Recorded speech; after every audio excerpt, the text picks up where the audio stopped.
I am behaving like Professor Jeffries these days. As you see, I have my books. Books. Books. And a lot of notes. So you're going to have to sit down and listen to me. And I'm back in my jacket. That tells you what that means.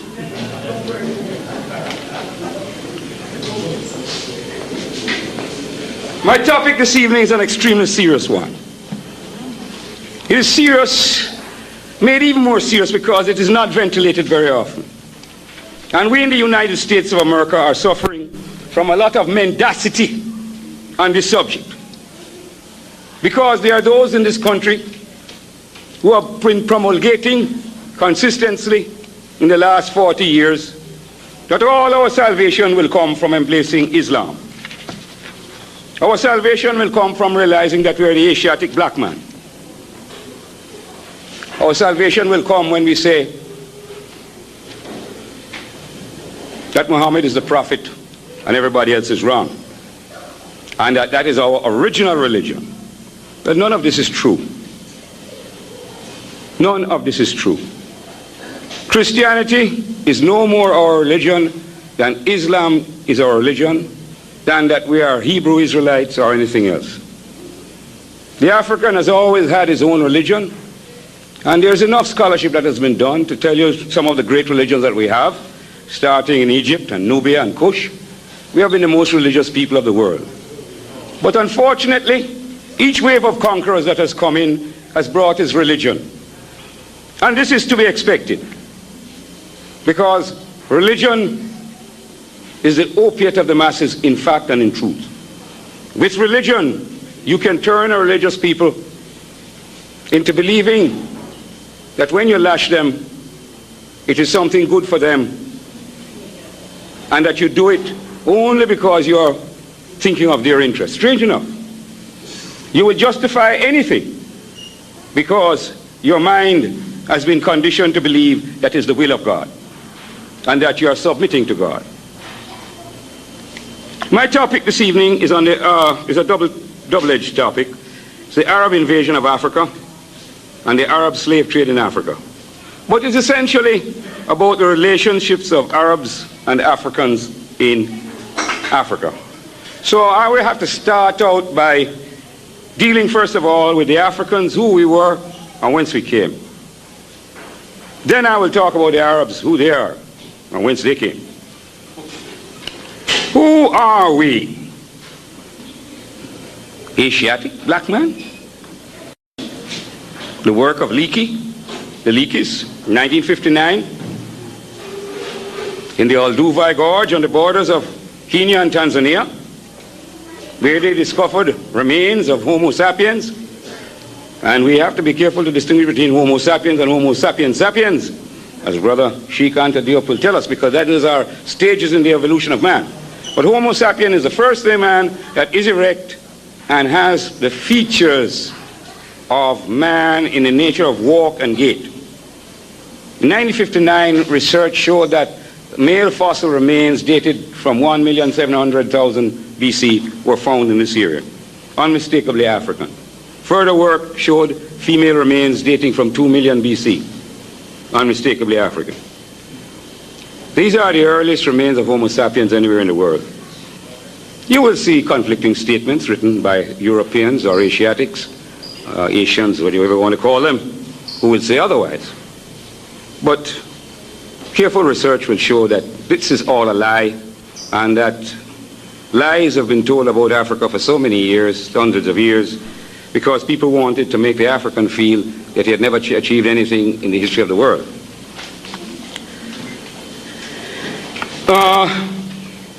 If you look on the map, it's very difficult to see it there, but remember where, if somebody could, who is near the map, will point out roughly where the border of Kenya and Tanzania is. Then having pointed out where the border of Kenya and Tanzania is, there, then let us look down to Egypt and see where the Nile enters the Mediterranean through that little isthmus there, okay? Now, it is our thesis that civilization came from this area where man first started and came down the Nile. And that is the essence of modern scholarship. Now, when I make that term modern scholarship, I'm not saying that the people in the ancient world didn't believe this. The people in the ancient world knew this. They knew that civilization came down the Nile. They never had any doubt about it. But we had a piece of scholarship that started about 300 years ago when the Europeans enslaved us that changed all of this thinking. And then you had a whole set of scholars, first order liars who distorted history and produced a scholarship that said civilization came up the Nile because the Egyptians were white people. Totally and absolutely untrue. So Africans emerged out of this Garden of Eden, if you want to call it that. And we came down the Nile, but we went in other directions too. We went in other directions too. So that it's not only Egyptian civilization, these other civilizations in Africa are very old. And the reason why we get so much about Egyptian civilization is because Egypt has been so near to Europe, so it has been so carefully examined. We have Zimbabwe in the other direction, and nobody knows how things happened there, because scholars have not really invested the time on researching that. We look also at the situation as we move down this Nile and realize that by about 10,000 BC, we were already beginning to lay the foundations of orderly agriculture in Africa, in what is called Kemet and Nubia. Okay? And at this time, everybody else in the world was in a state of primeval darkness.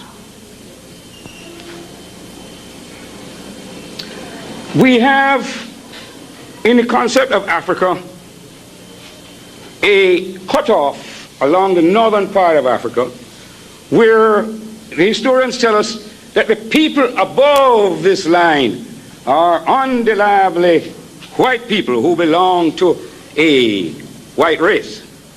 Then a little later now, when more facts have hit them, they start saying they are Euro-Asian people. Euro-Asian people who are light-skinned, white. You know, they can't exactly say white, but light-skinned people.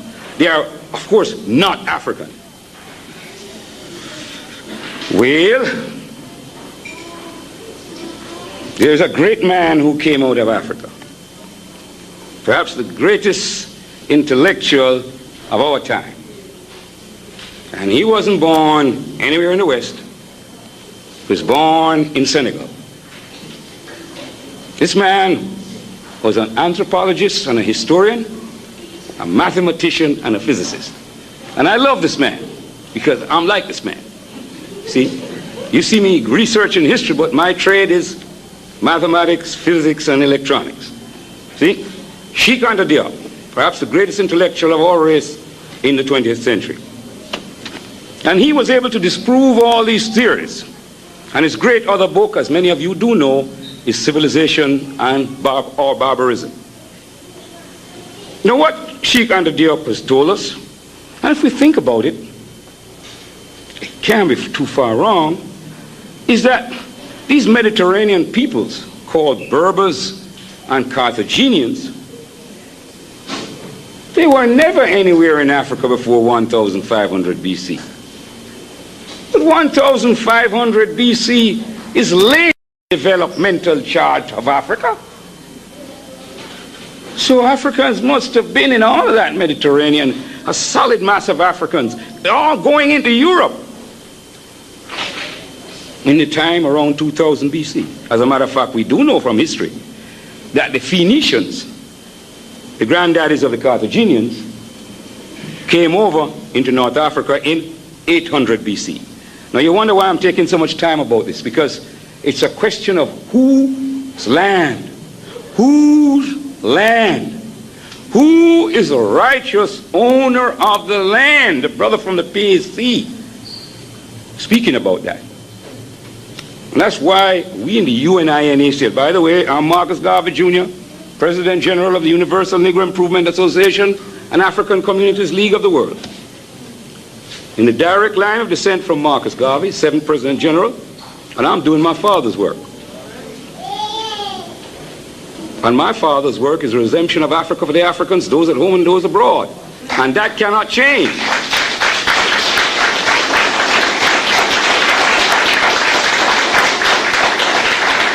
Now, I just heard a brother say why they recognize why they turned against Mandela. Why I turned against Mandela finally was when a friend in England sent me a copy of a piece of work by Mr. Mandela many years ago in which he said that he has turned his back upon the philosophies of Marcus Garvey. And I said if Nelson Mandela had turned his back upon the philosophies of Marcus Garvey, then I, Marcus Garvey Jr., is certainly going to turn my back upon the philosophies of Nelson Mandela.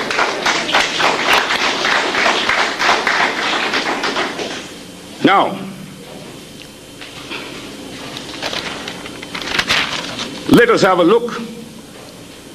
These are the African people who spread out from that Garden of Eden all over Africa.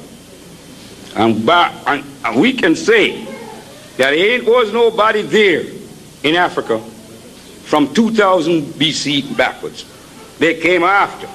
Don't care what part of Africa you look at. Now let's look at the Arabs. The Arabs are the people of Arabia. And you look across the Red Sea, if somebody just point out the Red Sea there, and point out Arabia for me. There it is. There it is in the corner. In the northeast of Africa, to the northeast, there is Arabia.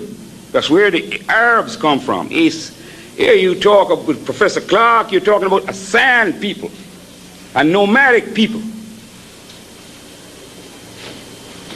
A lot of nomadic people in those times. The Chinese were wandering across the Gobi Desert. Yes, sir. They hadn't built any civilization. When we had a civilization. Yes, third page on your map, on the handout. And remember the way to read it so that the legend comes in the left-hand corner. Okay? Now these Arabian people, and here's where a little investigation helps us. These Arabian people, look across again, next door, across the Red Sea, what do you see? Now somewhere down there, I don't have it on the map, but on all the maps of the ancient world, you would see near the bottom of the Red Sea, you would see the names Meroe and Aksum.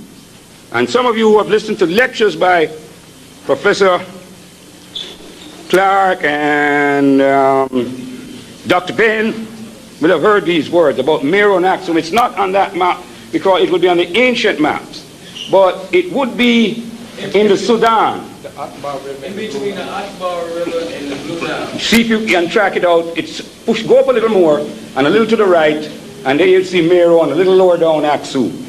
Those were great nations that existed in those days. Now, those areas were called loosely Ethiopia. And the Ethiopians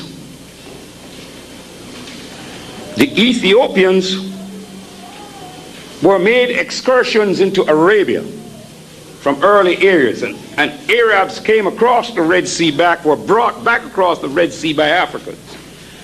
I'm going to make statements about the introduction of Arabs into Africa, but the statements I make do not take into account what was happening there. I want to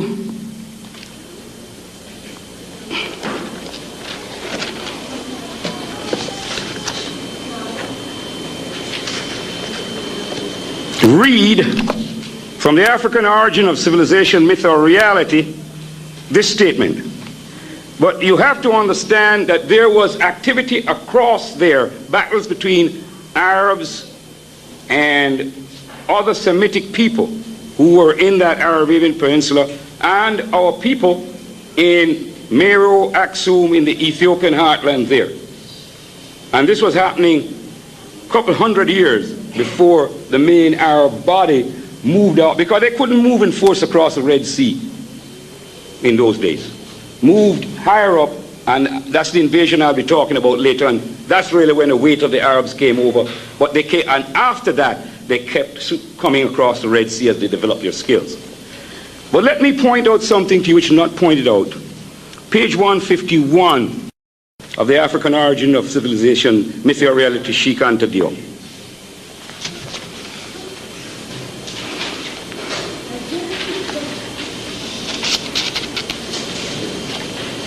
And I'll go to the previous paragraph. Reisner, which is one of these fake European, and George Andrew Reisner, fake great Egyptologist, Diop says he could not have failed to know that Nubian civilization dates back to 1500 BC. That is to say, prior to the appearance of the white Japhetic Libyan in Africa. Consequently, the problem is not to seek Libyans in recent Nubian history, but to find some at the start of that civilization about 5000 BC. This task Reisner was careful not to attempt. Then he says, when Muhammad was born, Arabia was a Negro colony with Mecca as its capital. The Quran refers to the army of 40,000 men sent by the king of Ethiopia to crush the Arab revolt. One corps of that army consisted of warriors mounted on elephants. Heard that before? The Romans know that, don't they? What was his name? Hannibal. De la Fosse himself is obliged to record that suzerainty of Ethiopia over Arabia. You can research this yourself. Has Minister Farrakhan or any of the great proponents of Islam in this country told us that in the time of the Muhammad, the Prophet, there was an army of 40,000 Africans in Arabia? Have you heard this? I beg you, my children, have you heard it? Of course you won't hear it. Of course you won't hear it. You'll hear that you are the Asiatic black man. Asiatic black man. The only way a black man gets into Asia is because he left Africa and went there. Now, 622 AD, 4 men travel by camel from Mecca to Medina. Mecca to Medina. And that is the beginning of things. The beginning of things. This is where the Arabs start to get moving with their philosophy of Islam, their religion. What is this great single statement? There is no God but God. Muhammad is the messenger of God. Now this is the message that is taken throughout Arabia and unites these sand people, these desert people, into a warlike band to spread their religion of Islam. Muhammad dies in 632 AD. And immediately, the followers of Muhammad, the caliphs, go on the warpath. And the first place that they overrun is Syria from 634 to 636 AD. On your map, that's a little to the right up there. There is a kind of orange spot, Syria. Someone can point it out for us. Syria. Damascus. It's on the third page up in the right-hand corner a little bit. Well, check your map. I forgot you have it with you. Check your third sheet. All right? 634 to 636. Find conquest in Syria, and they move further out in that direction. Now, they look the other direction and say, let's go the other way. And what's in the other way? Egypt. Kemet. And they enter Egypt in 639 AD. Brothers and sisters, before these Arabs came to Egypt in 639 AD, there was no significant presence of Arabs in Africa.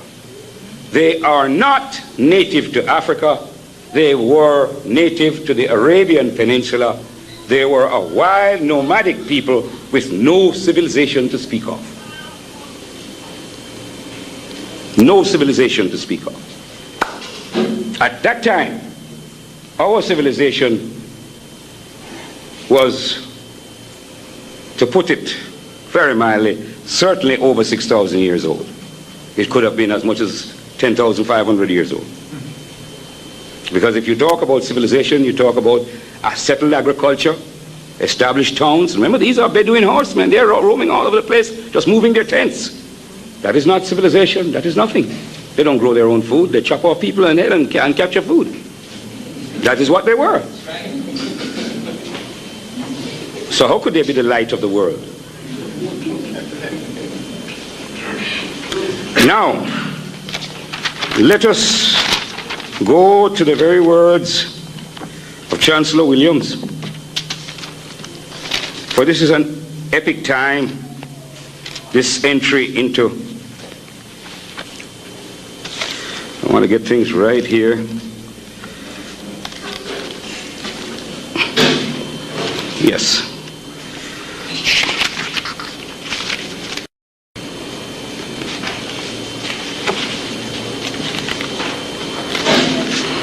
I'm going to use Chancellor Williams' versions. There is information in this book, which is a very good book, Oliver and Fage on the short history of Africa. There is some information in here, I read from Davidson, but Davidson has to be treated with a reservation, supposed to be the doyen of historians, but he's a white man speaking with white reservations. He can only see history in the paternalistic sense of the white man being the great father of civilization, and he builds his stories to accept that. And if he can't get a white man, then he gets a proto-white man to be in the civilization. Okay? Now, they conquered Egypt, and that's the northern part above the first cataract. Yes, really there where we see, roughly where you see Egypt today. Very quickly. By 643, they had essentially taken over the whole of Egypt in 4 years. And they had done this with an army of 4,000 men. And we have to remember, perhaps I should make a diversion before I do this for us to understand why it was so easy to take Egypt. Egypt, as it then was, had only a minority of Africans in Egypt. It was the Europeanized and the mulatto and offspring of mixtures of black and white who were in power in Egypt. It was not the Africans themselves. They were now below the first cataract. They were in Nubia proper. And we can just go through the series of invasions which weakened Upper Egypt. As a matter of fact, I will start at 663 BC, but there were other invasions before that, notably the Hyksos and other Semitic peoples. But at 663 BC, this was one of the great onslaughts that really moved us back.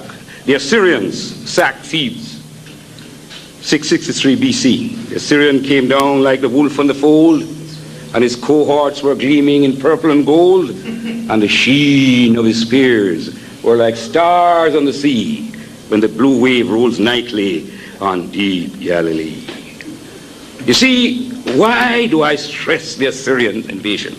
Because that was when we had what is called a technological gap. The African, who had smelted iron so many years before, used iron in domestic purposes, whereas the Assyrian used iron for warfare. We were still using bronze for warfare, bronze weapons. And the steel, of course, is a much more deadly weapon than a bronze sword or spear. Technological gap. And there was no reason why it should have existed, because we had the knowledge, but we did not apply that knowledge. See, that was one of the things. You see, the second great invasion was that of the Persians in 525 BC. Now, in between 525 BC, I don't want to deal with that. I don't want to deal with that. I would go before that and the great work of Pianki, but we don't need to deal with that before, because 663 63 BC was a time when, after that time, we were never really a force in Egypt again. You see? So, but there was another Persian invasion in 525 BC. Again, these are softening up Egypt. Then came the Greeks under Alexander, 332 BC. Again, softening up, softening up. But notice that all of these people, one thing about them, they weren't going below the first cataract to meet the mass power of the Africans. 31 BC, the Romans, perhaps the greatest of all the conquerors in the time. And they stayed there for a long time. Then came the Arabs. So we know that by now, Egypt was easy to knock off. Then, 643 AD, and Abdullah, the Arab governor, a viceroy of Egypt. You see, everywhere that the Arabs went, they set up their viceroys, because they are now being ruled from Damascus and Baghdad. He decided that he was going to go south. He was going to go where nobody else had gone before. Everybody stopped. We want to go into the land of the blacks. Bilad Sudan. Yes. And he had a much bigger army now. And he advanced below the first cataract.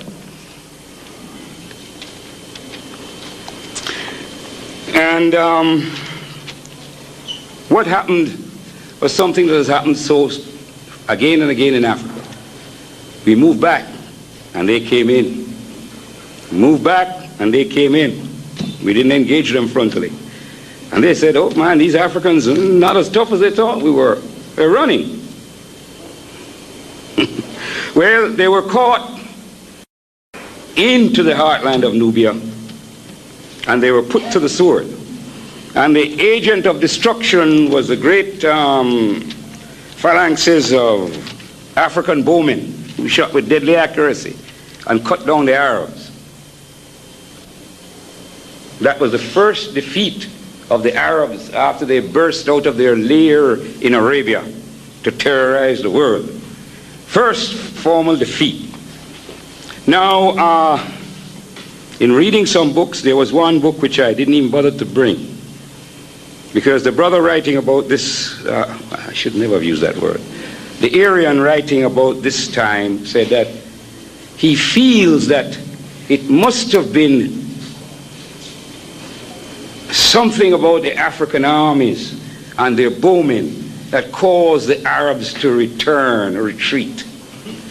He couldn't bear to make the word that black men had defeated Arabs who were white people in warfare. It's terrible to read books like that.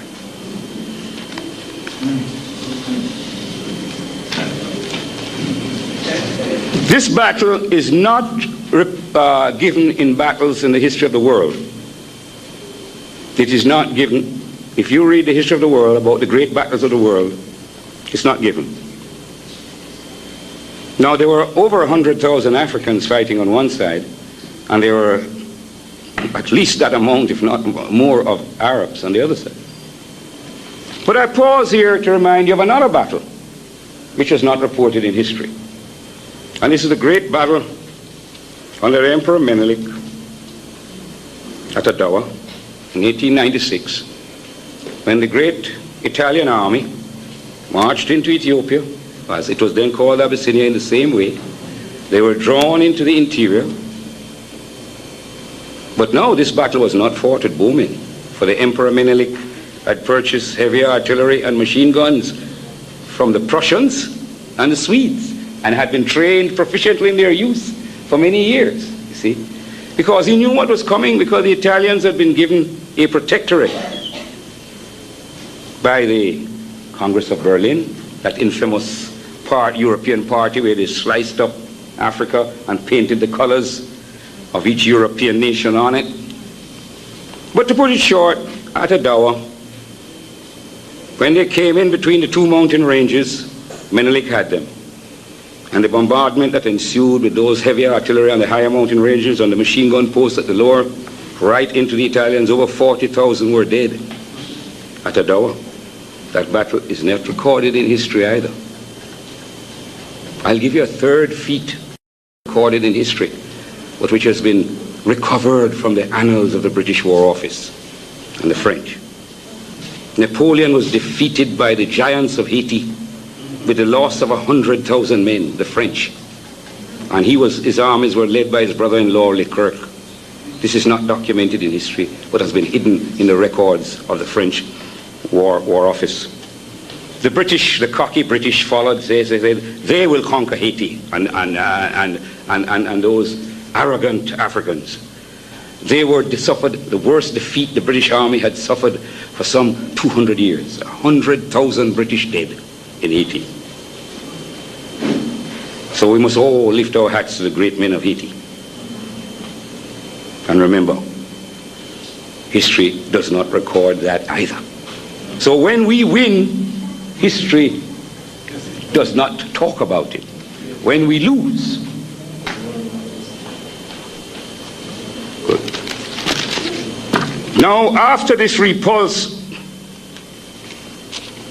in 643 AD, the Arabs, like all white people, lick their wounds for a while, but they are coming back at you.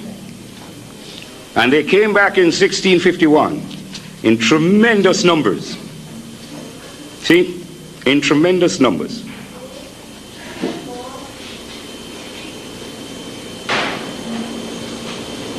And the Africans now had to retreat.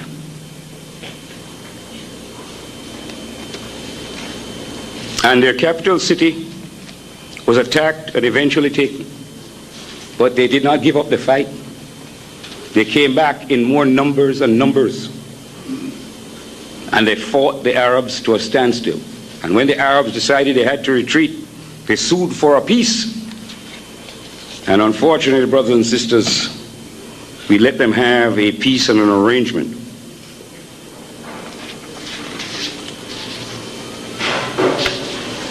Now, one of the things of this peace was, it was called Bact, or annual tribute to be paid to the Arabs.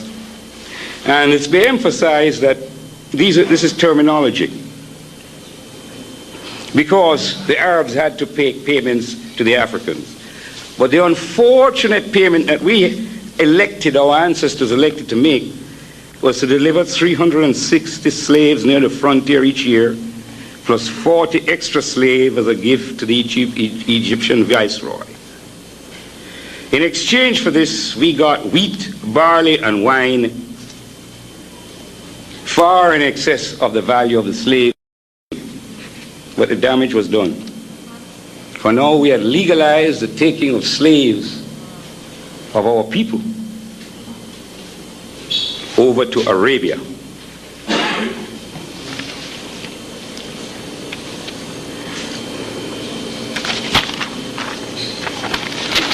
So the invasion of Africa continued.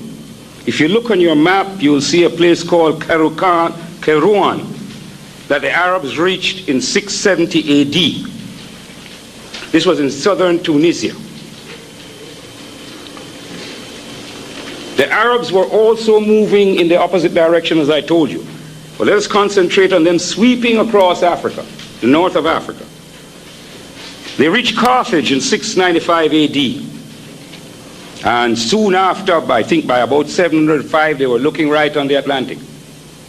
And this was an achievement for these desert rats who had come out of their sand holes only a few years before, but now they were conquering. And they didn't stop in Africa. For they entered Spain in 711 AD. And when you talk about Africa, Arabs conquering us in North Africa, they were conquering a lot of other people too. And I want this fact to be emphasized. We made our mistakes, but we beat them, we fought them to a standstill in our land, there in the Sudan, in Nubia. They entered Spain in 711, and they were in Portugal in 713. And they were in France in 714 AD. How many of you knew that the Arabs were in France? Yes, they were. And they were prowling around in France, And they weren't only looking at the scenery or drinking the wine, and they were there in Europe until Charles Martel the Hammer defeated them at Poitiers in 732 AD and pushed them back across the Pyrenees into Spain. And you know how long they stayed in Spain.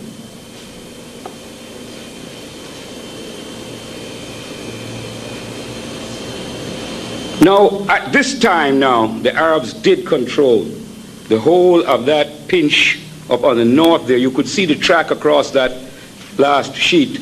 The Arabs now control the whole of that area. But there were Arabs now who were probing across the Red Sea, moving across the Red Sea also. And these invasions became more important subsequently.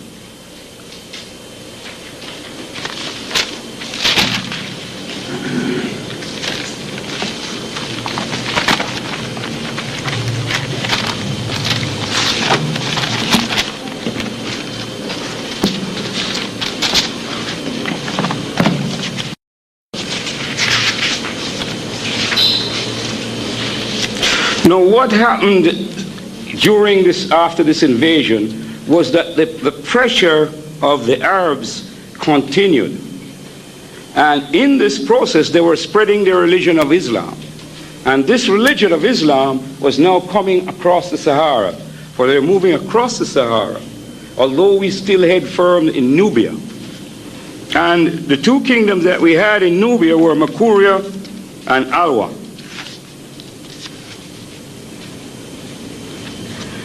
And after what we have to realize is that although they were coming across the Sudan, they were held over there, the Sahara. Remember the Sahara, just point out the stretch of the Sahara all the way across, right across out to the Atlantic Ocean, see? Right across there. So all that stretch they were coming across. Now, in coming across, they were meeting other African nations there. And those nations were becoming Islamized. See? But so there was invasion coming across the Sahara. Now, they looked at the Sudan, and for over 500 years, they could not penetrate there. The penetration happened in the 13th century. And here we have the dynastic problems that we have had in Africa. As a matter of fact, this is one of the first examples in the more modern history where a nephew of the king went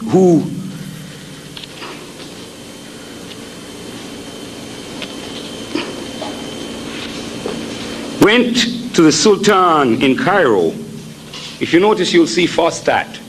That was the old Arab name. Fostat became Cairo.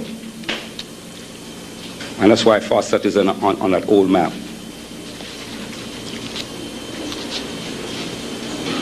And he intervened.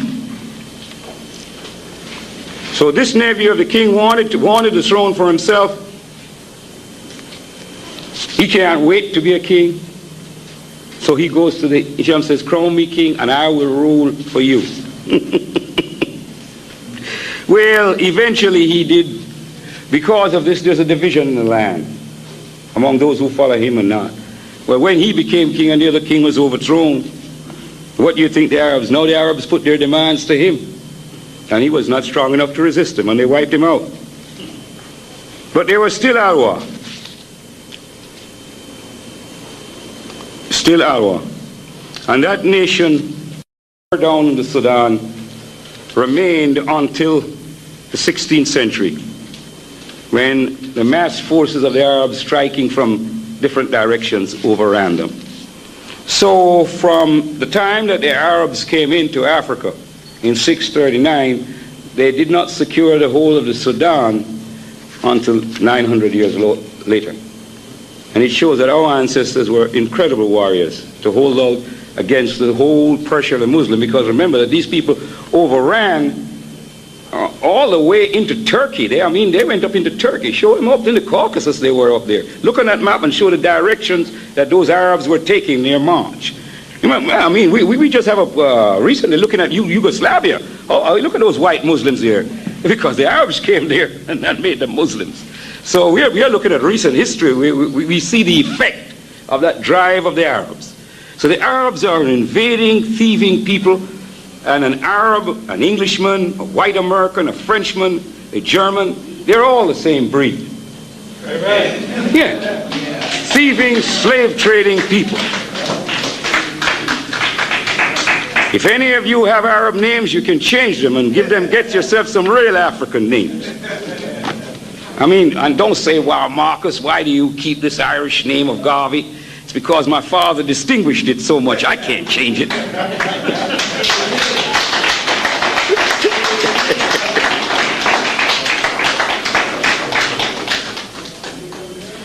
Now, brothers and sisters, those are the classical invasion routes, and you see them coming, you know, like termites across the Red Sea, year after year, year after year. They're not all the time they come in swords and shields, you know. They come in to trade and probe. I mean, they were spying. They're checking out the land, infiltrating. And that's the whole story. You sit down in South Africa and you let this cracker stay there. He's in Namibia. He's in Zimbabwe. Tell them. And there are going to be more and more of them coming. I mean, you hear that some are leaving.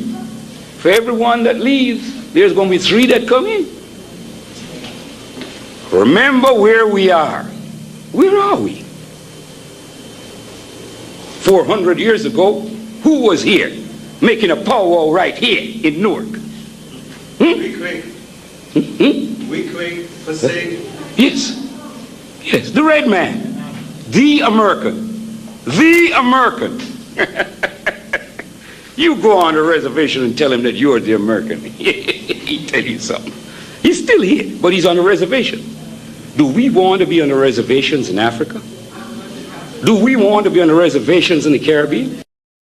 I mean, already now they're taking up all that lovely sea, land by the sea, buying it up.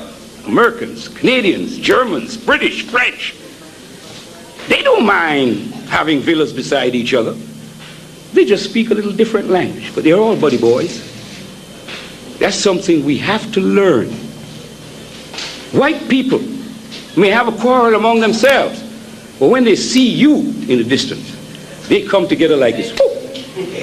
Yeah, boy.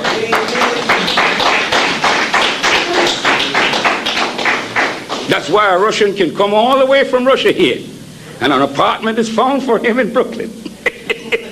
Yes, sir, an assistance is found for him in Brooklyn. He's a ready-made refugee.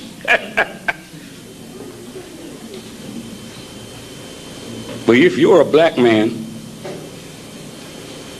from the Caribbean or West Africa or Southern Africa, and you have spent 3 years to get a visa to come to the United States, you're not an idiot, because if you're an idiot, you cannot come into the United States. You try to get anything like what that Russian is going to get. They only tell you to go and look for some work, and you ain't never going to get work like the skills that you had when you come in here. You're going to have to stay here and fight for 5 years before you can even get a decent job. But an Englishman, a New Zealander, an Australian, they come in here, boy, and they're all set 2 weeks after they come. They know everything. They know where to get everything and every kind of assistance. They are well taken care of. You think about that. Brothers and sisters, we want to look now at slavery and the slave trade. I want to talk, and I'm going to have to be jumping around again from book to book. We said before that official slavery in Africa, and I need to emphasize this, official Arab slavery in Africa really started from 652 AD. And it grew and grew and grew.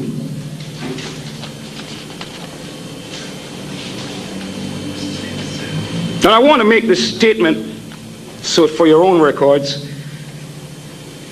It should be noted that slaves had been sent to Arabia from Kush, Meroe, and Aksum, modern Ethiopia and Somalia, across the Red Sea intermittently and sporadically for some 250 years before 652 AD. However, the formal institutionalized regular trading in African humanity conducted by the Arabs of North Africa and the Middle East began at this time.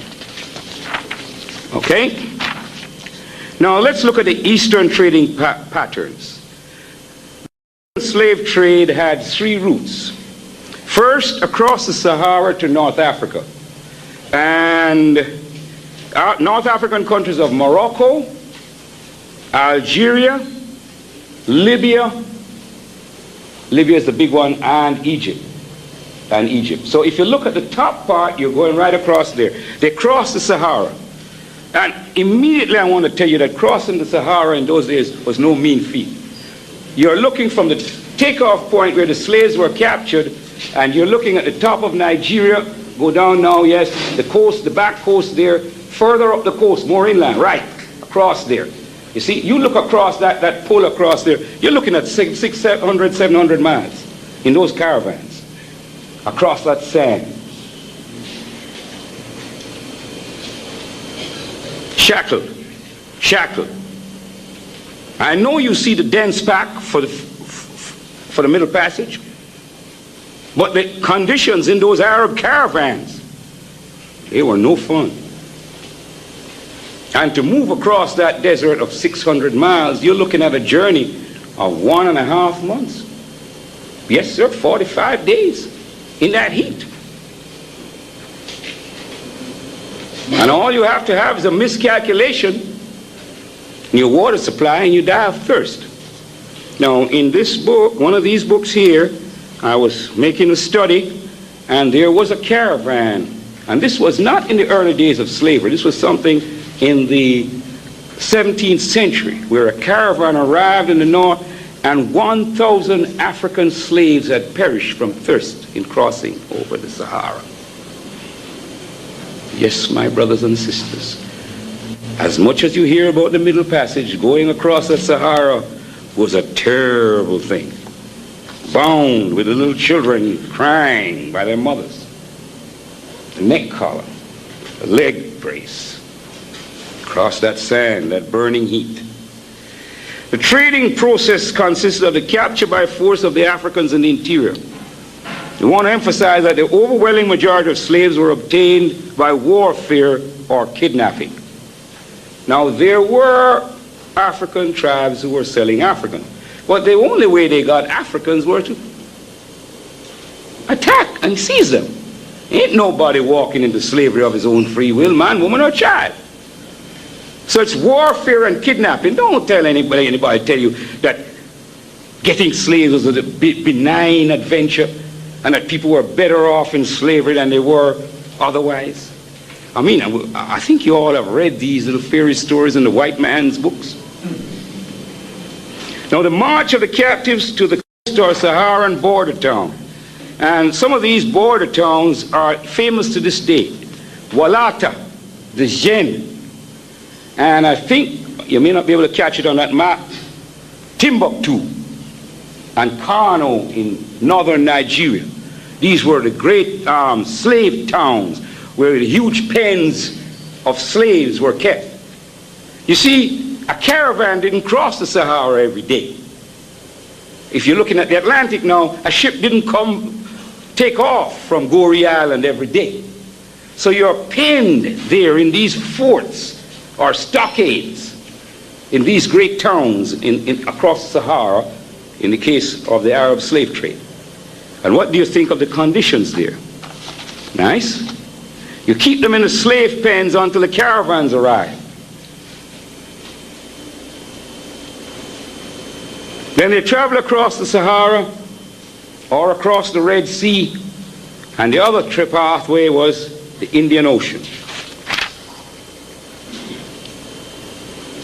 You see, because those were the three pathways. The Red Sea into Arabia, and across the Indian Ocean to India. Now there's another takeoff point from India, where our slave ancestors were taken by the Portuguese and carried around India and into China and even into Japan. This is one of the things that surprised me when I heard from people who had been there and who had studied this, that there are Africans in China to this day who are the descendants of African slaves. So we are truly a universal people. Now Marcus Garvey knew this, that's why he had created the Universal Negro Improvement Association. You see, we got all the way down into Australia.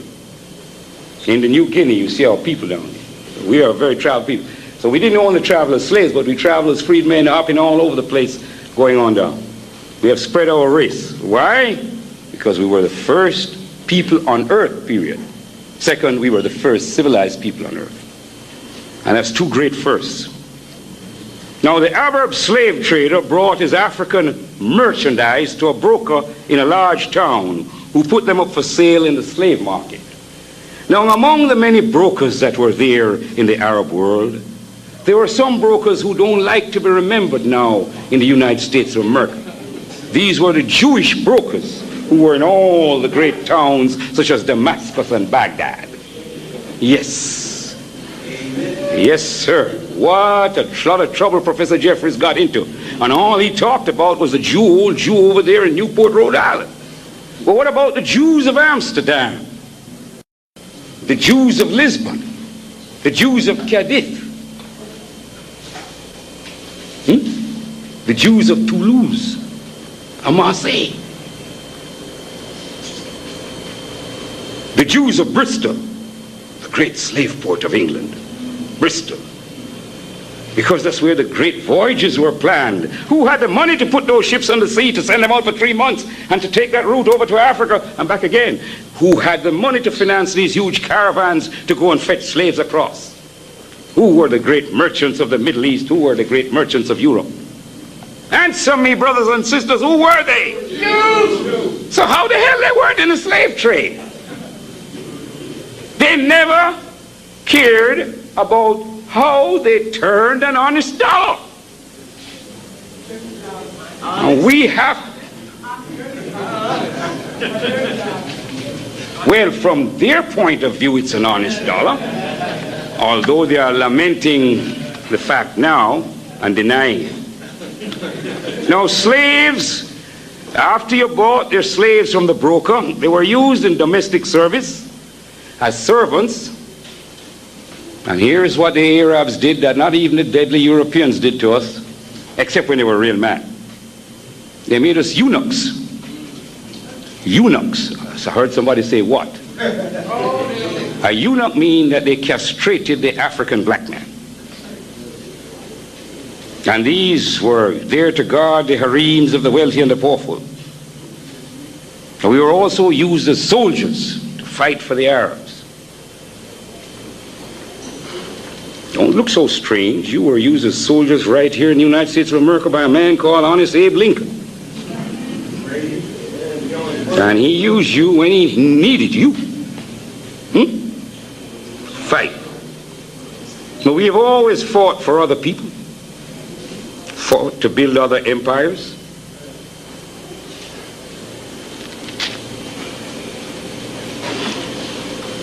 Now, more limited use was made of African slaves in agriculture, mining, and industry than was used in the Western slave trade. And this is how the Eastern slave trade differed. The principal areas that supplied slaves for the Eastern trade, and these varied in importance over the approximately 1,250 years of the trade. Because I am saying here 1,250 years, and I want you to understand that effectively from about 1900, the African trade, the Arab slave trade went down, would decline because of the anti-slave conventions of the time. But Arabs never stopped trading in African slaves. As a matter of fact, the last legalized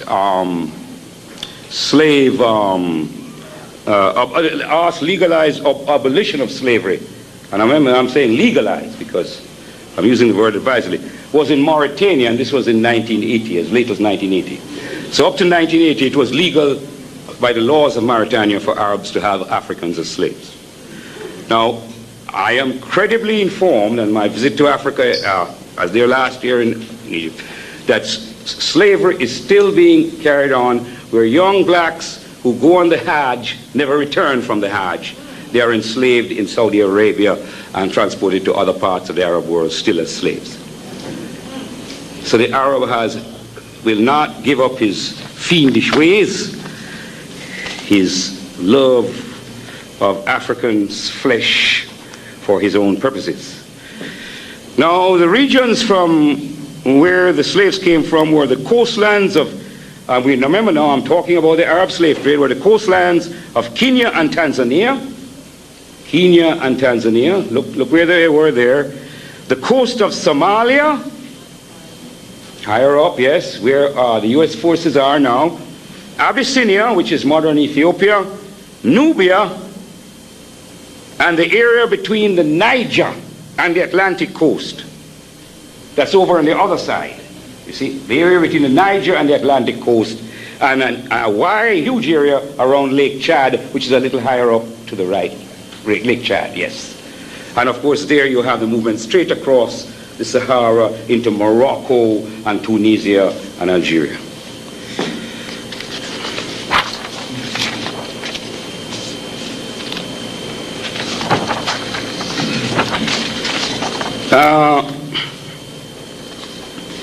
Some people will say that Arab slavery was kinder than European slavery. That's a joke. No slave master, you have to understand something. I don't care who you are not naturally a slave. You have to be made to be a slave. When somebody catches a free man or a free woman or a free child, they don't consent to be slaves. You have to do. The thing that they all use was a thing called seasoning. That means when they get the slave first, they have to train him to be a slave. And what was the tool of training? Whip. Whip. And everybody used the whip on the African. Whether every kind of European, German, Frenchman, Italian, Spaniard, every Portuguese, everybody used the whip. And believe me, the Arabs used the whip too.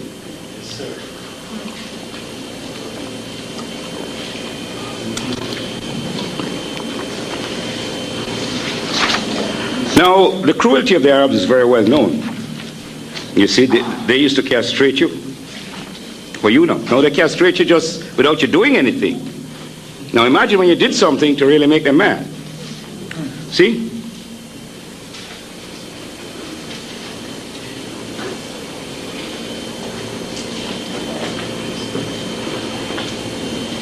The thing about slavery in the Arab world is that the proportion of domestic slaves, house slaves, was much greater. So in a sense, because a plantation slave was okay, all right, good. I'd have to use these.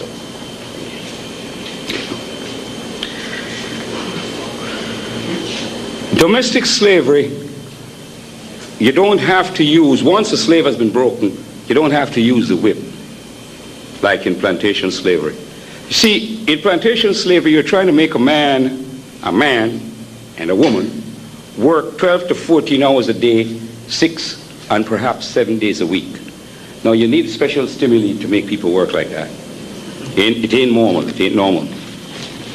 See? And that's why plantation slavery was more brutal. And there was a reason why there were more domestic slaves in the Arab world. They were not used after thing. And one of the great reasons is what happened in the century. I want to get the century right here.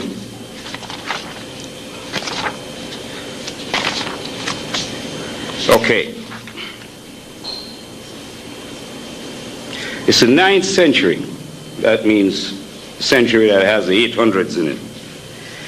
And it was the revolt of the Zanj. And these were East African slaves from areas that are now part of Kenya and Tanzania.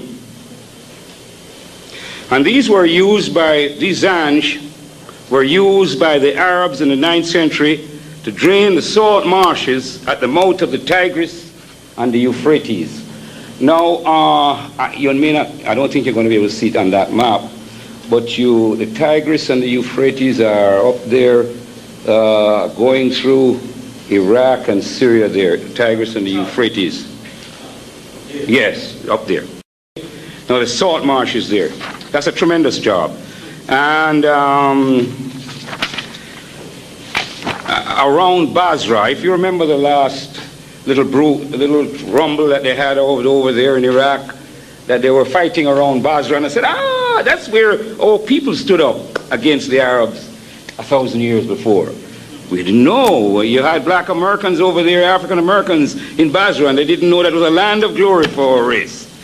You see, and these slaves were being used for the preparation of land for sugar cultivation. In 868, tens of thousands of African slaves of Zanj, and most of them were a fairly recent importation. I want to stop here. Remember Haiti? What was the thing about the Haitian Revolution in the 1790s? Recent importation of slaves from Africa. So they still had freedom, smelling freedom strong in their noses. See what I mean? Hey, when you get the Africans telling freedom strong in their nose, boy, you better watch out. And these Zanj rebelled against the conditions of their enslavement. And the rebellion was very successful initially. Now, remember what I said, they were using us as soldiers. African troops of the Caliph's guard sent to fight them defected and joined forces with their African brothers. And the Zanj extended the area and scope of their operations, building a capital city at Al-Muqtara and another fortified town at Al-Maniya. And the classical book for this is Hunwick, and he has written, none of these books have this stuff, on black Africans in the Islamic world. Now, by 1870, they had captured this flourishing seaport of Ubula, and in 1871, they sacked Basra. This enormous slaughter of the Arabs.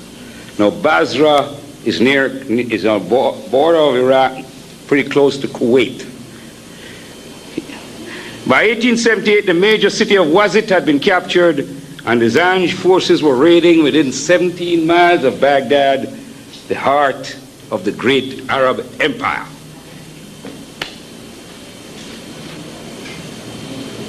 They had defeated a succession of Arab armies sent against them.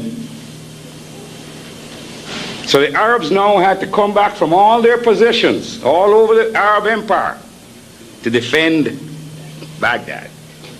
And it was the entire Arab armies plus treachery, there's always treachery, who defeated the Zanj in 1880. They attacked the Zanj and it took 3 years to defeat them.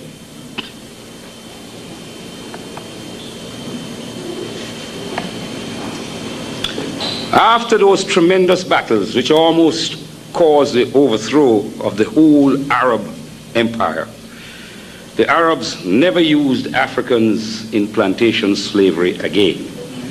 And they learned a lesson which was passed on to the wicked white man of the West, never to put Africans of the same nation or from the same area together on your plantations, for you are certain that they are going to revolt.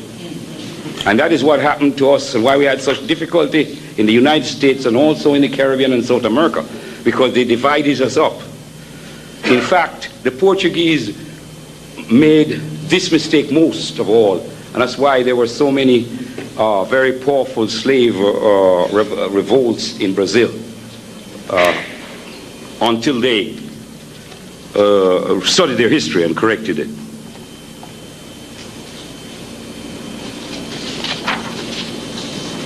Now, I want to talk about how many. And it takes, you see, we're talking about slavery and the slave trade. And we're talking about people being slaughtered here, people being whipped to death, all that. But how many died in the slave trade? And I'm only going to confine myself naturally to the Eastern slave trade, the Arab slave trade. Now, when you are looking at records to try to come to a conclusion as to how many Africans died in the Eastern slave trade, the first problem you come about is the number of areas of loss where there are no statistics available. Where would you find the documents that details the caravans that crossed the Sahara? Now, that is not, fictitious, because those documents are somewhere, but those documents are in the hands of Arabs, or they may have been destroyed. So an African historian can't get his hands on them. Now, the European is different in that you can go to the British Marine Department or whatever it is, or the French Marine, and if you were, you can actually look up those documents. The Europeans like to keep documents. But the Arabs are very cunning, and they don't keep documents. They ain't going, and if they keep them, they're not going to let you get them. Think about Arab dangerous people. No, even if you could get the documents, the records are never complete. Because their documents will only show legal transactions. Now let us look back across the Atlantic here. Now, you know slaves were coming in all along the time. I believe that every slave ship that came in legally and stopped in the port and went to the harbor master, and he signed up, and they checked them on the slaves in there. Oh, no. A lot of those slave ships dumped their cargoes along the coast. Just like you have all that good old coke coming in here now. How does it get in? Right? Prohibition. How did all the liquor, where did all the liquor come from? You're trying to stop it, but it was coming in. So there were always large number of slaves ventures that were not legal. They were off the record. Because think of it, if you're going to go to a broker in Damascus, you have to come in legally. What about the little, if you have a set of slaves that you keep outside of Damascus and you come inside and say, I got some slaves. You know? Because whenever you come into the town, you go to the broker, he has to pay a tax. Because he's in the central market. Every market that you are in is taxed. Now you want to obviate the tax on slaves, you know how to do it. Now, another thing is that the historians who present the tactics have been usually white, Europeans or Arabs, and have a vested interest in minimizing the Holocaust of African people. The data is contained in records of many different Arab countries, written in a variety of languages and entered over long periods of time. Even the Arab languages change over those long periods of time. You're talking about 1,300 years. How are you going to get at those records? Well, what we do know is that African lives were lost in the following ways. Forcible capture in the home, the village or town. Men, women, and children were seized. Look at the picture, the first picture on your map. Men, women, and children. And when a mother got killed, those slave traders weren't going to take those little babies that were left and carry them across the Sahara. They just left them to die.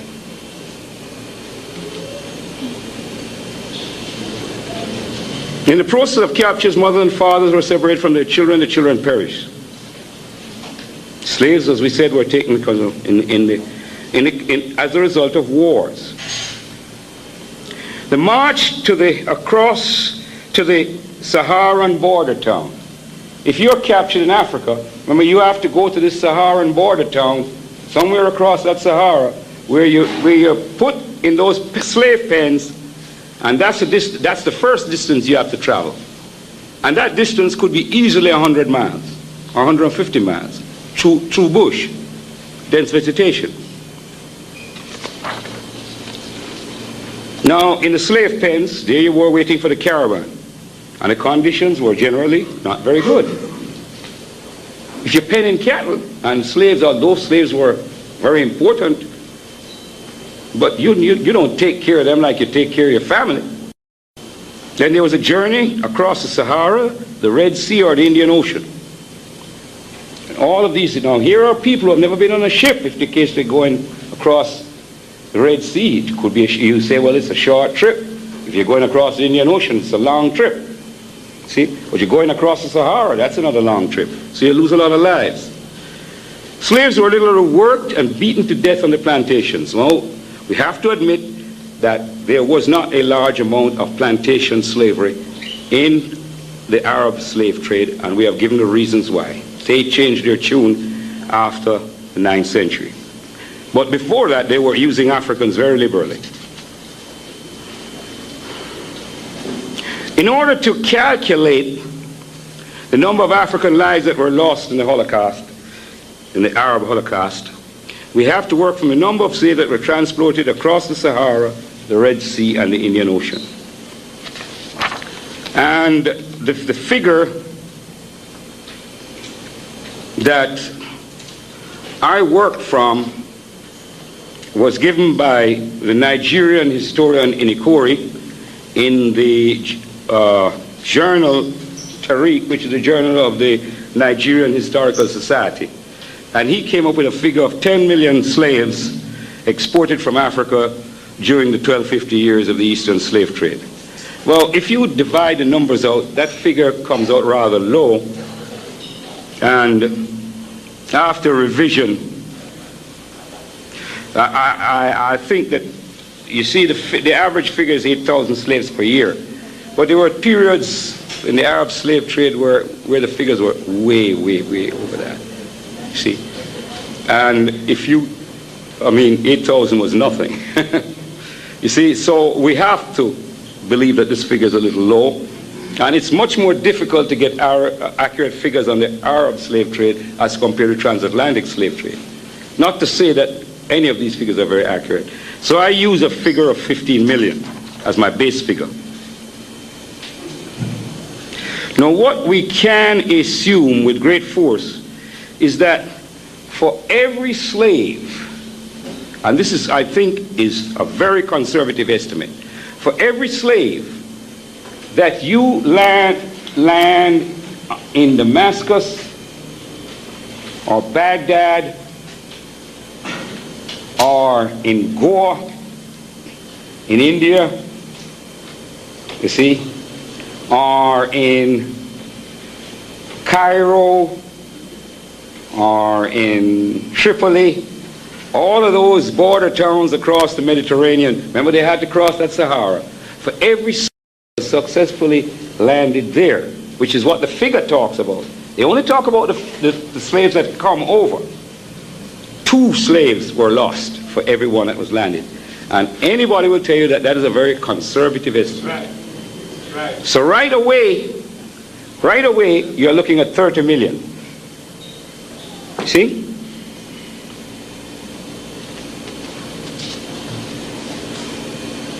Now, if you look for that 1,250 years, and you think of the number of generations that you had, and how many slaves died in captivity, because slaves died in captivity by suicide,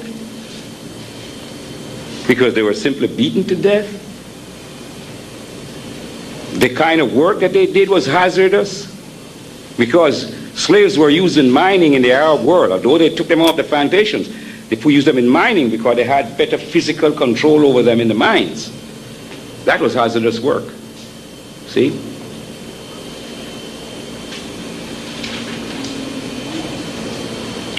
So you got to look at the numbers during captivity. Now, how I did it was to look at the European figures for America and South America. What you find is that if you take the number of people coming over, you see, that were brought over in slavery, you had well over 20 million that were landed in the West. Well over 20 million. Yet at the end of slavery, if you added up all of the Africans in the Western Hemisphere, you didn't get 20 million. And I can tell you that the most slaves were in the United States of America and, of course, in Brazil. Brazil had 6 million, America had 4 million. And if you add up all the rest of the other people, see, right, they did not come to 10 million. So how is it that you brought over 20 million and all of that time, and these people were breeding? Because remember, these people were breeding slaves. Breeding slaves was big business.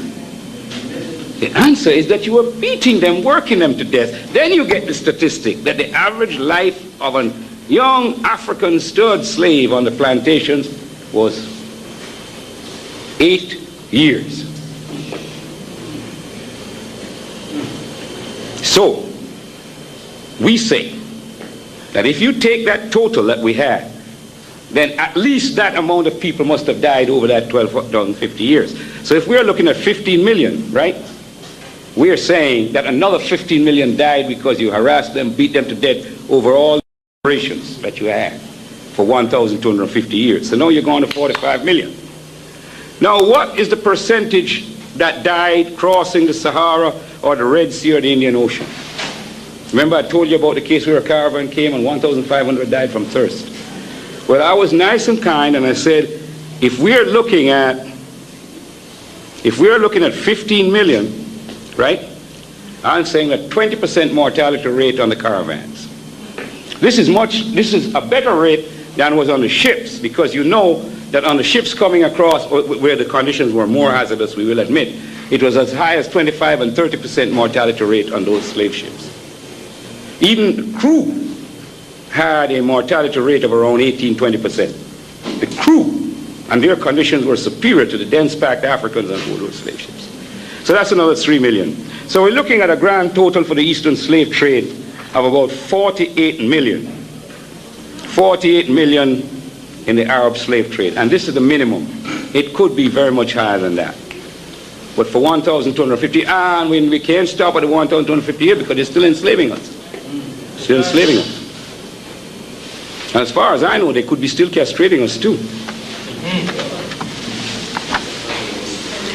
Well, the slave trade has ended, quote unquote.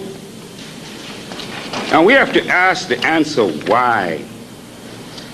I want you to ask the answer, I want to ask the answer myself, why? I said, why did we Africans allow ourselves to be enslaved by the Arabs and the wicked white men of the West, the Aryans, and decimate us for such long periods of time without a unified and concerted response? Damn it. Don't you realize at some time that African life is being destroyed? I don't care what tribe you belong to. Hell. Now, I mean, you're going to say that we live in a time of enlightenment. So here am I, I'm an African Caribbean man, and if I hear that they kill my African American brother or African South American brother somewhere, I get mad. Well, you're going to say, well, we know now that if they kill him, they would kill me. But damn it, 500 years ago, we should have realized the same thing, or 1,000 years ago. There was no distinction in who they were snatching. There was no distinction. Now, I don't know why. I tried to look at the thing, and this is, if all my analysis, this is one I have the most, try and see if you can help me on this. I came up with 5 points that may have accounted for why we behaved the way we did. The first one was slavery was acceptable among the nations. And it's a fact that during the major portions of the periods over which our Holocaust occurred, slavery was an acceptable practice of the law of nations. But the brutality of the slave trade, again, this is not sufficient to explain. Racial awareness. Africans lacked racial awareness. Now, this is a big one. I think there's some truth in this. Now, we are not as racially aware as other people. And I speak from my experience in the Caribbean, which is a good experience because we have the white, yellow, and brown, and the black. The only thing we don't have down there is a red man because they wiped him out a long time ago. But when you live among these different people, you're very much aware of racial differences. Because although you pretend and say that there's no color prejudice down in the Caribbean, you do know that a Chinaman is a Chinaman. And he don't want to mix with you. And he's very racially aware as far as you're concerned. You know, when he has his association, you dare don't put your black, you know what, in there. He's in there organizing. The Arabs have their organization and they're organizing. The East Indians, a cocky set of brown fellas over in Asia, they have their organization. You don't dare come near there. So we know that. You see, people are racially aware. And as for the white man, we know how racially aware he is. But all these fellas are racially aware. White, yellow, brown, or red. And by the way, a lot of people don't know that the Red Indians had slaves here in the United States of America too. Yes, sir, the Cherokee Nation had a whole lot of slaves. Yes, sir. Yes, madam, they did. Everybody had Africans as slaves. Before we form alliances with people, we better find out the truth about them. Yes, sir. Yeah, you can go in the library, go in the Newark Library, you'll see what they call it, red over black. That's another famous book on the whole Red Indian slavery. And they had us as slaves. It was trading with us with the white man. Yes, sir. Technology gap. During long periods of our Holocaust, the invading predators, Arab and Aryan, had a decisive advantage in weaponry over our African ancestors and kinsmen. This is another good point. Religion. Africans are and have always been deeply religious people. Both in slavery were quick to hand over their religions to Africans. You see that religion thing? You know what King George did with that Bible, did you? He put in there for those phrases about he who is of wood and who draws of water, be pleased to remain in the estate which the Lord hath placed thee. That wasn't in no Bible before. There ain't no word of God that said that. Well, he put it in for you. And we used to sing it and slop it up and, yeah. See what I mean, brothers and sisters? Even the very book that comes to you, you got to check it out. Whether it's called a Bible or a Quran, be sure it's the authentic thing. And if it's to submit to somebody and be their slave, you got to ask questions about that. Now, the final one, as I said, and I think there's a lot of truth in this, tribalism. In much of Africa, economic, social, and political organizations based on the tribal unit. Now, there is an explanation. Chancellor Williams talks about this tribal unit, and we were survived because the tribal unit was necessary after the Holocaust that happened to us in northern Africa, and we were dispersed. And this tribal unit, this group, which maintained itself and made the great migrations, allowed us to survive. And we did survive, and we did come out of the tribal unit to create the great nations of Ghana, and Mali, and Songhai, the great nations of Zimbabwe and all that. But tribalism persisted in Africa, and it was the way that the European and Arab was able to get in to set tribe against tribe, and to enter into those competitions for chieftainship, and to favor one clan or against another clan, So these are some of the factors that we have to question as to why we did that. Now, the effects of the Holocaust in the Arab world, well, I don't like this name thing. I talk about that. With psychological slavery, it's still with us today. We have the Jesus complex, and now we have the Muhammad complex. I'm looking at some names here. Ibrahim, Abdullah, Jorge, Alejandro, Charles, Robert, Henri, Jean-Francois, Django, Agostino, Annette, Maria, Halima. None of those names is African. They're all alien, Arab or European. But we love those names. Claudette, Maria. Don't sound sweet. It sounds so sweet. Or does it sound sweet? Well, you like to call your daughter Makeda instead of Maria? Or Nzinga instead of Annette? You got to think about it.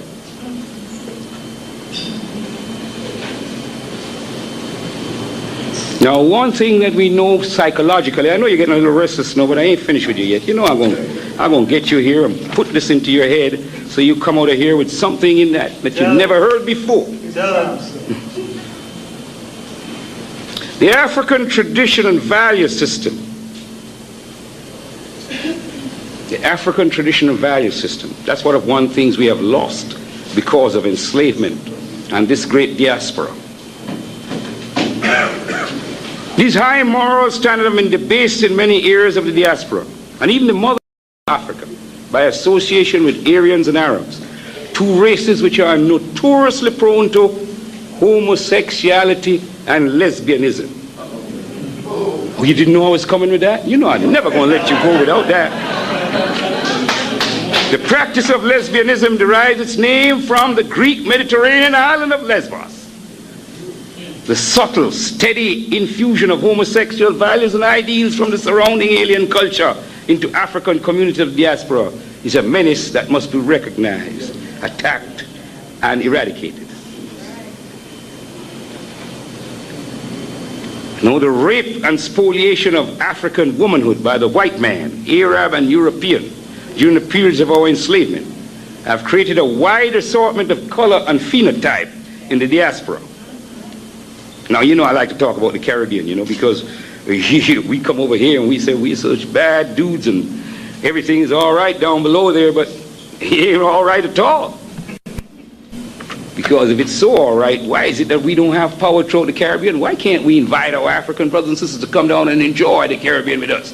Why do our posters tell us about white people coming down to enjoy the sands and beaches?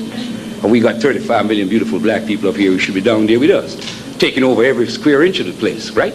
Right. Ain't happening though. Look at the things that we have. We worried about color. And look at this classification. There's a famous Jamaican classification. You have passing for white, high brown, low brown, teasing brown, plain black, and pot black. Ooh. But that's nothing compared to the divisions that you had in Haiti. Boy, they had so many different ones. They divided down to an ethnological unit of 1/64th part of Aryan blood. That means they had 64 different classifications. Man, we were crazy. Now, I mean, I know all you don't laugh now, you know. I remember a little old friend of mine now, he made a movie called School Days. You forget that? You got some problems like that right over here. They ain't gone away yet. You got some people that think that they're qualified for leadership just because of the color of their skin and something else. Right here in America. So we all got some bad faults. That's why we're not ruling the world now. No, we got to get rid of all those faults, clean up our minds.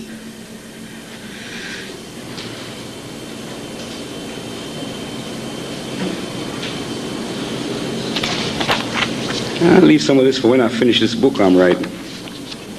Now, the last thing I got to talk about before I close is reparations. And I want to make it clear. Reparations have got to be by the Europeans, of course. White Americans, Germans, Frenchmen, Englishmen, Spaniards, Portuguese, all of them. And the Jews. And the Arabs. Saddam Hussein. Hafiz Assad. Hosni Mubarak. All of those dudes have to pay reparations because they enslaved us for 1,300 years. That's a long time to be under the whip to the Arab.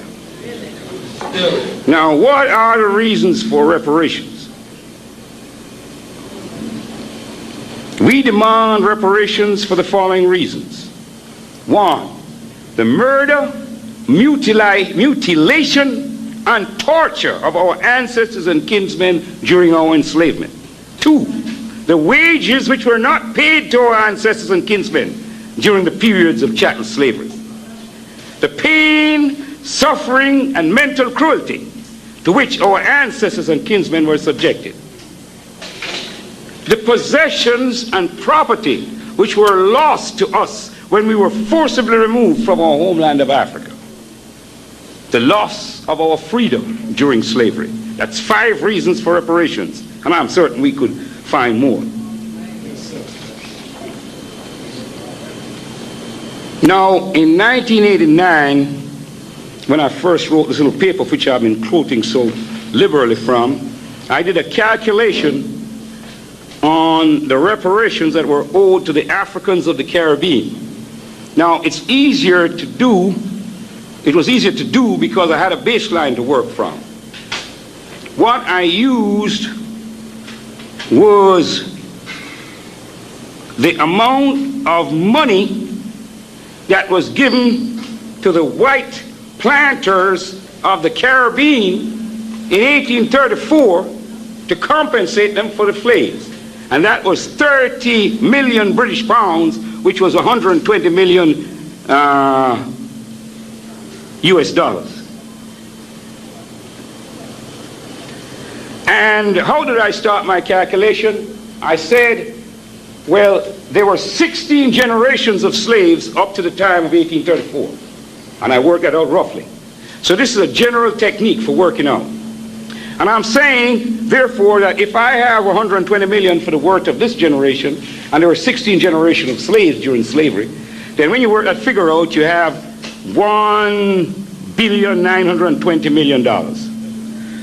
Now, because we are modern Africans and we know that interest is always involved in calculations, we calculate at the rate, at the very conservative rate of interest of 5%. And we apply the well-known compound interest formula. You can't see it from here because I hold it up. A is equal to P into bracket 1 plus R over 100 to the power T, where A is the amount, P is the principal or initial amount, R is the rate, and T is the time.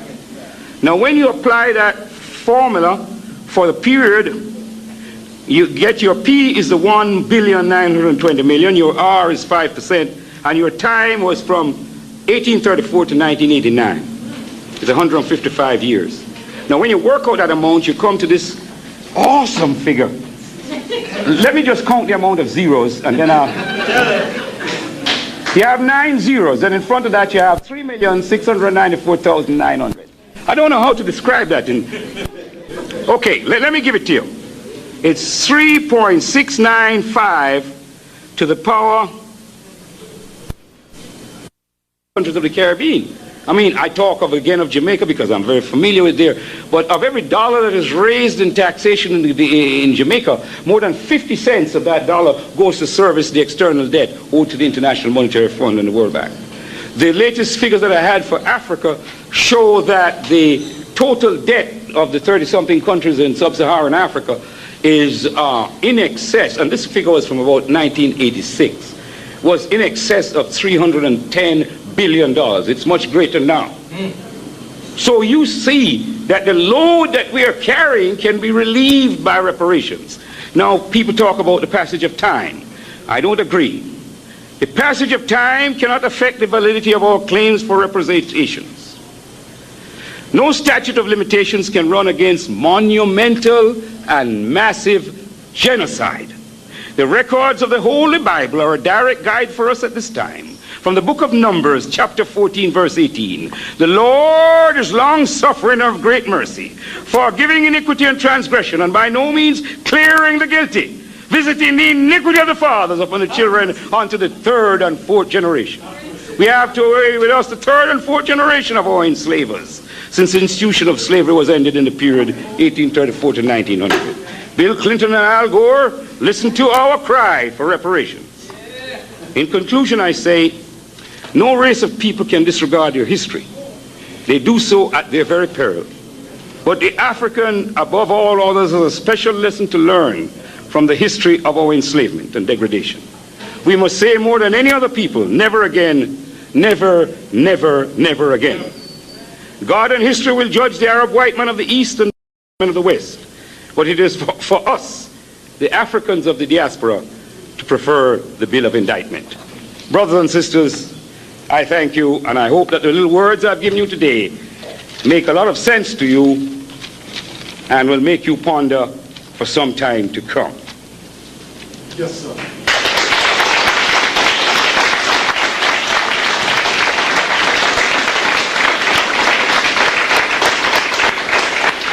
Take a rest and we have the last question. I need a rest.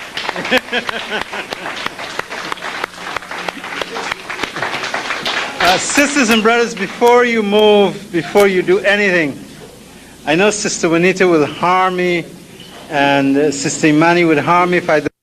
But if you want to get a book, the brother from New York sells this, the brother from New Jersey hasn't had it. He's the only brother I know that sells this here one by Barry Gordon. Yeah. Excellent book. It's the best book that I find that basically breaks down a lot of detail easy that you can understand. The other one is 2,000 Seasons. I can't say the name too good, Brother Newman knows her, which is an excellent book that deals with the Arabs and what they did to us. And the third book, what the brother sells here, is the invasion of Egypt, the last 30-year domination of Roman domination. Now this here book is when you really want to talk to What's the young brother that spoke here a couple weeks, Brother Trush? When you really want to get into the exact names of people that he was naming. This is a scholarly work book. This isn't what's called easy book, but if you get into this here book, believe me, you'll be able to talk to anybody wherever they are about any subject when it deals with these here Muslim brothers and like you said, the Arabs anyway. And the Arab invasion of Egypt, the last 30-year domination of the Romans. That's a scholarly work. I mean, you hit so many points that basically, it's like you were saying, our people I found a lot of times, I go to a lot of lectures, and one thing I found out right down here, and I went to one last week somewhere else right around not too far from East Orange, and the brother who was giving it, he said one thing at the end. He said that he wished that we wouldn't talk about the religions and this and that basically we can keep it on par and don't talk negative about the religions. But at the same time, we're talking negative about the African brothers walking around the street. And then the mess that we in, like the brother said here, we got to put everything on the table and reanalyze it and be willing to talk about everything. And this is one of the few places you can go where we talk about everything and everybody, including ourselves, and how we're going to get out of this mess that we got ourselves in. And I think we should give ourselves an applause being able to do that. There's some of us here that go to the slave theater. They don't even have question and answer period no more because they started so late and end so late. But this is a place where if you don't agree with this brother, you can get it on with him right here. And anytime. You know, I just like to thank him for coming because I believe our people put too much faith before the facts. And once we deal with the facts, everything will change, including faith. Thank you so much. You're my brother. I enjoyed the lecture very much.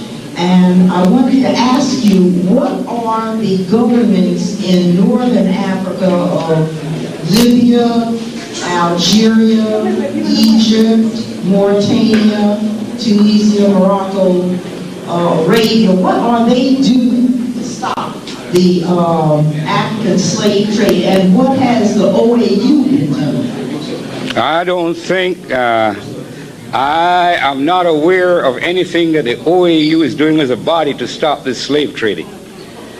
The reason why is that they are afraid to confront this issue because it's such a sensitive issue between Muslims and Christians. Oh yes, my sister, but our African brothers and sisters are not ready to face this issue of the Arab and the African. This has been something that's been going along for a long time. I mean, the very fact that you had an official end of slavery in Mauritania on July 1980 tells you that something awful wrong was going on for a very long time. 1980 is just the other day. That's less than 13 years ago. It ain't ancient history. And it's still going on, sister, as you say, because our people will not face this for religious and other reasons. If the fact is that it's done by a Muslim and I'm a Muslim, then I'm not going to call it. Now, I don't like to bring this up. Maybe I shouldn't, but it was personal. I remember when my daughter died in Brookdale Hospital in Brooklyn in 1974. I took up the matter with several prominent people, Christian and Muslim, in New York, and nothing came out of this issue. My daughter was turned out of the hospital by a Muslim, Cyrus Ahmadi. Now, when I first approached the Muslims, they said they would be going to defend the son of the Prophet's daughter, Mr. Garvey's granddaughter. But by the time they realized I was a Muslim, I never heard any more word from my Muslim brothers of the mosque. And the Negro politicians of Brooklyn, they didn't touch it because some of them were on the board of Brookdale Hospital. So don't wonder why these facts are not taken up. If people are getting money or have their religious leanings why they don't touch this thing, then that will continue. Because some of us expediency above conscience and honesty. And this is a matter of conscience. You see, look at what is happening in the Sudan right now. Millions of our people are being destroyed in the Sudan. This war has been going on for over 20 years. The Dinka people of this Sudan are being destroyed. The Noors, all the people of the Sudan. These are African people. These are the Nubians.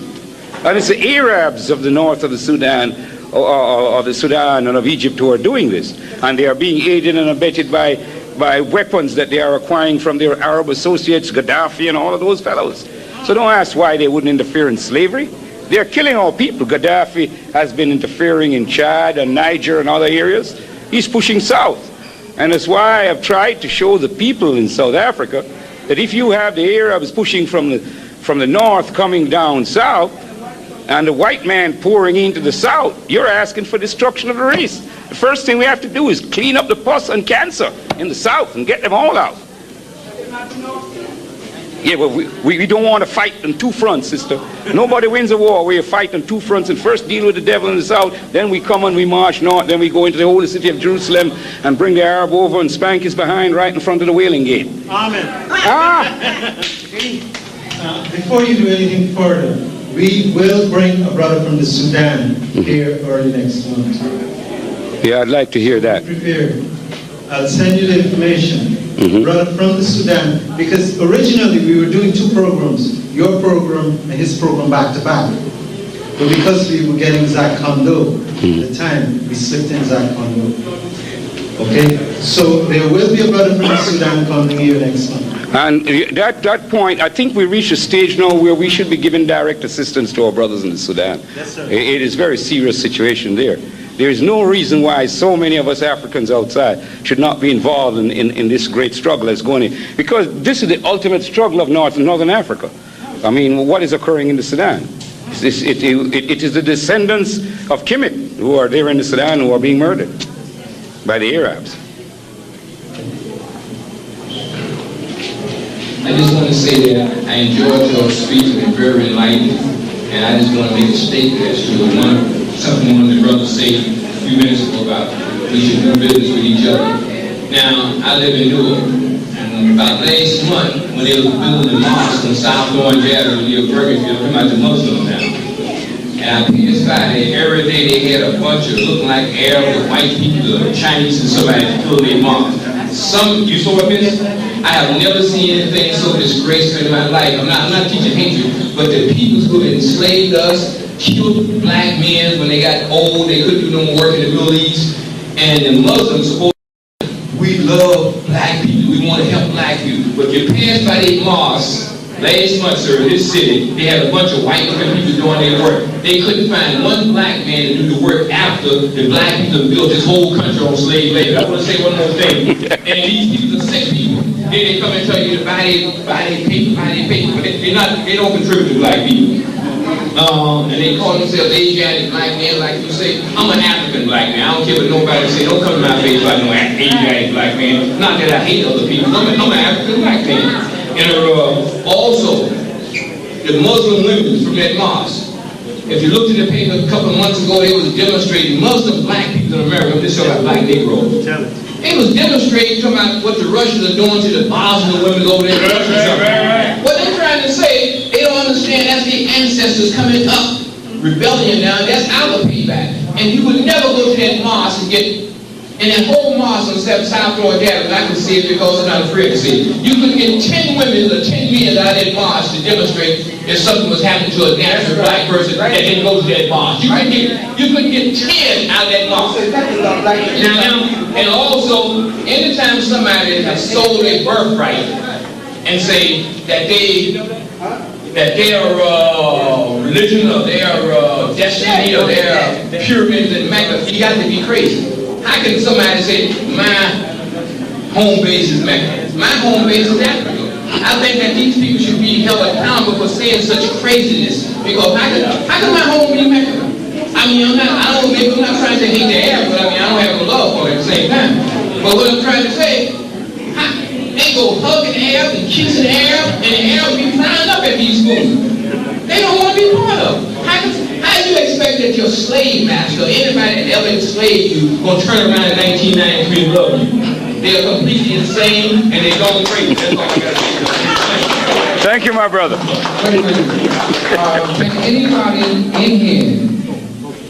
Can anybody in here, you know, as well as I know, that the nation of Somalia is 99, whatever 100%, almost 100% Muslim, right? That's right. They open. They ain't Arabs, they Africans. Right? All these Africans that be going to that mosque down mosque number 25, That's right. they ain't opened their mouth yet about what's going on in Somalia. We will not even mention the mosque down there on Branford Place, all right, which is controlled by the Arabs. That's right. All right, totally controlled by the Arabs. I've seen these brothers suck up to the Arabs. Anytime an Arab said, wa alaikum salam, salam alaikum, whatever, with the kufi and with, they be hooked up and all like that, it's over. That's right. That is God. That's right. All right, we got the Jesus freaks, and like the brother was saying, we got the Mohammed freaks. Now we get ready to get a little bit of the Elijah freaks too now. But name one brother or one group in the Muslim, African American Muslim community that have spoken up about the violence that's being done to our brothers and sisters in Somalia, and they're Muslims just like them. That's right. Don't forget black freedom fighters. I'm sorry. I would have to say the Nation of Islam has spoken up under Minister Farrakhan in support of the people of Somalia. I have a videotape home right now where he had a group of Somalians at the mosque recently, both male and female who was there. And he spoke up very strongly in their behalf about what was happening there. I'm talking about the Nation of Islam, not the people on South Zone. We don't allow white people, anybody else in their temples. All the people just down here on Rapid Place. The Nation of Islam, takes a very close pro-black stand. Now, these Sunni Muslims do something different. I thank you for the clarity. But still in all, with Louis Farrakhan,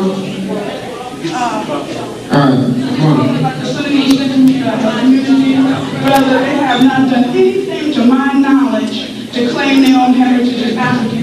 This is exactly what I was saying. Today is something different. I was saying that the Nation of Islam, under Minister Farrakhan, has taken a strong stand in support of the people of Somalia, or just about everybody else black, regardless of what y'all might think then. But what I'm saying is that the Sunni Muslim community, to our knowledge, has been exactly like you have said. They have not spoken up at all in support of the people of Somalia. They really like the Arabs. I agree with you on that, but the Muslim community does not take a universal stand on this issue. Muslim groups who are very nationalistic, who take a very pan-Africanist approach, and there are those in the Sunni Muslim community, some other ones who are basically pro-Arab. Whatever the Arabs say is correct. So you have to make a distinction between the two. As a matter of fact, the Nation of Islam is having its first International Savings Day in Ghana in 1994, where Farrakhan has taken over maybe 3,000 or 4,000 people.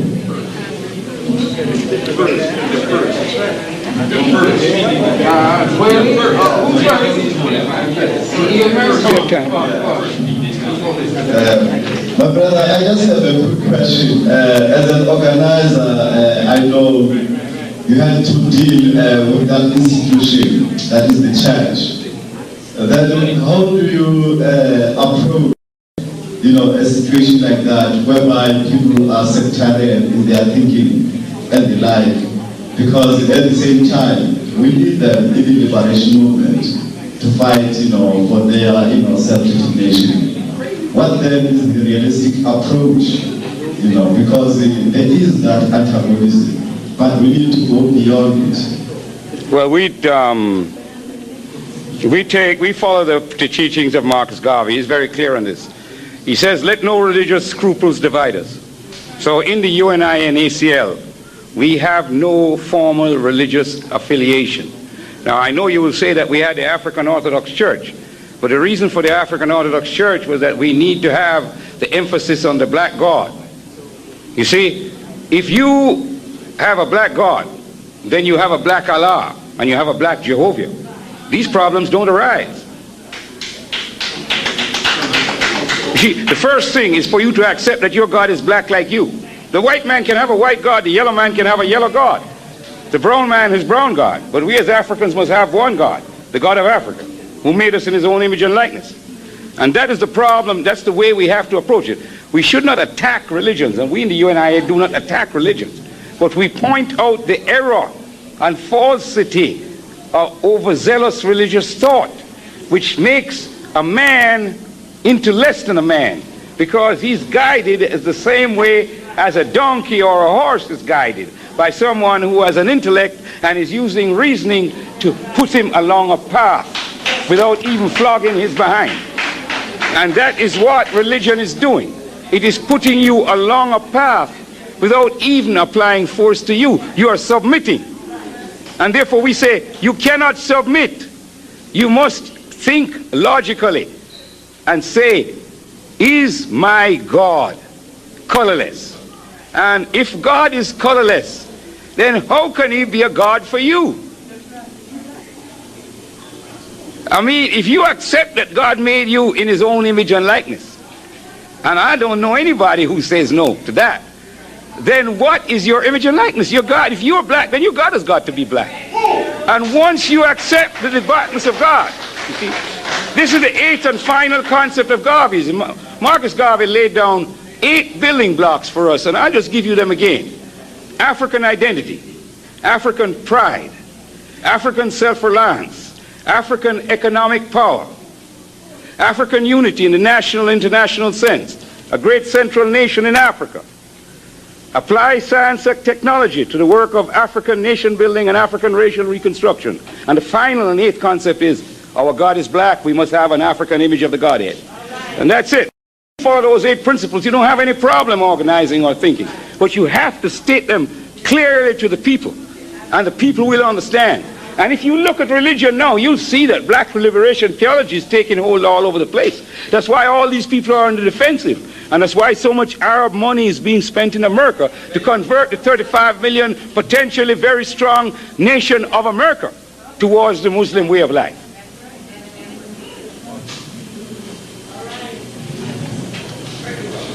First of all, I'd just like to say good evening to you.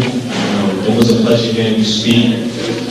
My name is Corey Giles, and I just, we touched on a lot of interesting subjects this evening, as far as religion and the history of the African, but my question would be to you is how do we how do we take this and then put it into our everyday life as far as the children, that's in the urban areas now, where I live, in the projects and in the cities and in the ghettos. How do we generate this energy, these positive, philosophies and these positive, elements of knowledge to these kids who basically, are not religious, and basically are just, living to survive every day, and I'm kind of confused, I don't want to be a preacher and stand in the corner because they won't listen to me, you know what I'm saying? So my question to you would be, how would I generate this positive vibe that I feel and this knowledge and try to get it to my younger sisters and brothers, you know what I'm saying, and try to get them maybe to understand and try to respect themselves as the forefathers of civilization and understand that they have the power and the knowledge, to rise above the situation that they're living in. That would be my Now, let me answer you. The only way you can do that is through a organization. That is, if you do not take part in organization, then you yourself are a part of the problem which we are trying to solve. See? Now, first of all, the kind of action that you're saying is taking place not only in the United States of America, but in Canada, and in the United Kingdom, and in the Caribbean, and also in Africa, in different places, where our children are being taken at an early age and taken out of the traditional system and being taught in shoelays and schools, some of which are actually part of the public school system. I was recently in Detroit, and where they have a Marcus Garvey Academy in the public school system. They also have a Malcolm X Academy and a Martin Luther King Academy. Now these are what are called independent and empowered schools within this. And those schools, the principles of the people's name are being taught in the schools, and African nationalism is being taught in the schools to these children at an early age. You go in there and you see children able to recite the what you call it there, Brother Karenga's things, the Nguzu Saba, and explain it at an early age. They are taught the principles of Marcus Garvey, what Malcolm X said, and this is applied with science and technology, so that they are well ahead of an advance. Now, they are in a controlled environment, so it is for us to establish controlled environments. Now, I gave you an indication of a very unusual situation, but there are many private schools in the cities where I've been, where they have Garvey divisions. I have noticed private schools. For instance, there's a very famous one in Los Angeles, Dr. Anium Palmer. And there you have children at the age of 12 or 13 doing very advanced mathematical work. And they are very consciously aware. You go in there and see those children painting, and they are painting Marcus Garvey, they are painting Malcolm X, and they are reciting poetry. I went to Canada, to Toronto, and was taken to a special school like this on a Saturday morning. And there the children were. And it was amazing to see, to me, a little African-Canadian child get up and read his poem about my father, and about what my father stood for, and what African nationhood means. That little child was only 10 years old. So you know it's happening out there. But we don't have enough of it. Now I say get into organizations. Get into organizations like this. Get into the UNI and ACL. And let us establish these schools. We have these plans. Take care of the control, the teaching of our own children. The Jews do it. The Chinese do it. The Jews will go to school, a public school, right through the week. But he goes to a shule all that time in the evening on Saturdays at the shule. And he's getting training in Jewish education. And what makes him a very special person, different from the rest of the community. You see, if we know that we're special people, then we ain't going to take no gun and kill each other. If we know that we're a special temple created by God, then when you look at another special temple like yourself, you ain't going to hurt it. You're going to look out there at the beast and you're going to deal with him just like what Sister Soldier said.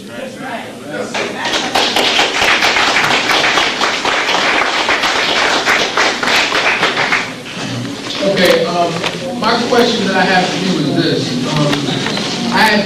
I guess I should be ashamed really to say that I just recently found out about your father from a friend of mine who was to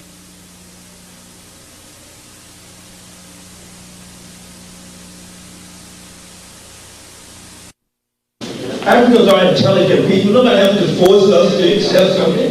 I think we can analyze, but the point here is that you had not confused Islam with Arabs. Every religion has been misused by unscrupulous people. So was Marxism, for that matter.